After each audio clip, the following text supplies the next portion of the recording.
Hello everyone, this is a video tutorial for the book, The Vagabond's Guide to Successful, but Making Them Cheap, YouTube Production while living in your van and making money at it. The book can be downloaded from livinginyourvan.com, and there are numerous other video tutorials available on this channel, though more details for each technique are provided in the book. The book is intended for professional video production on the cheap and in the most inopportune situations. In this tutorial, we're going to do a very basic trick that's subtle, but does add a lot to your video. Again, as I emphasize in Chapter 7 of the Vagabond's Guide, it's your creativity that's the key here, not so much the technical prowess. Now, what is it that you would like to do? That's the hard part, is coming up with the creative things to do in your videos that add to the production value. So what we have here is a scene where we introduce a character. In this case, it's Captain Antaginator wandering through the Canadian wasteland looking for someone to argue with. We freeze frame him, throw in some text, but notice what we're doing here. So here's the steps to this very simple process. We take our original video, bring it into the place where we want to freeze frame it, and export a still image. Now, how that is done depends on your video editing software. Consult the user's guide for that one if you don't already know how to do it. Open up that image in your editing program of choice, preferably one that will allow you to make alpha channels. Now, if you're watching this tutorial because you've been following along in the book, then you already know what an alpha channel is, as I explained it earlier in Chapter 7. If you do not have an image editing program with which you can make alpha channels, don't sweat it.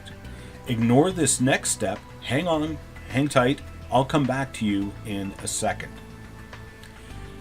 Cut out your character, make a new image with just the character, and the rest of the background as an alpha transparency. Now, if you can't make alpha transparencies, then pick a primary video color that is not in your video, either red, green, or blue. The captain has a blue cape and a bright red A on his shirt, so I only have green as an option in this case. So take your primary color and paint everything you want removed with green.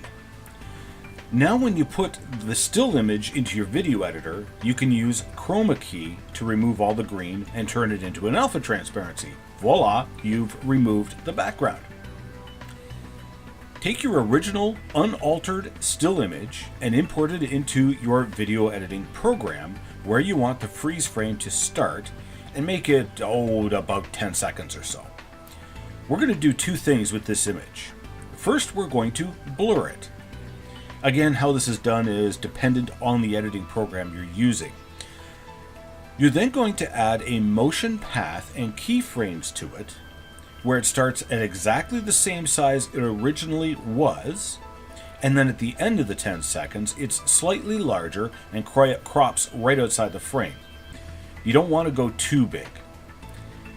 Take the image of your character upon which you applied either an alpha channel or green to, import it into your video editor program as an overlay on top of the background still image you just set up. Make it the same length as the other image, 10 seconds. Set up your alpha transparency if you have to, either telling the editing program to cut out the alpha channel or set up your chroma key filter to cut the green out. You should see your background in behind your character now. Set up a motion path so that the character is the same size and location in the frame that he originally was. Now set up a second keyframe at the end of the 10 seconds, and you're going to make him as larger as well, more of an enlargement than you did with the background. Now, if I may make a suggestion, something to consider when setting up your shot. You'll notice that when I cut the captain out, you can see the background in between his legs. To better enhance the 3D effect, I'd rather block out everything in behind him, so when taking the shot, you can stick to just his upper body when you're filming, or wait till he's turned sideways and there's no gap between his legs or his arms and body. You don't need to do that. I just think it does a better job of the 3D effect. You can add text now or later if you want. I'm going to add it here now. And I'm also going to have it getting larger to enhance the 3D layering and zooming effect.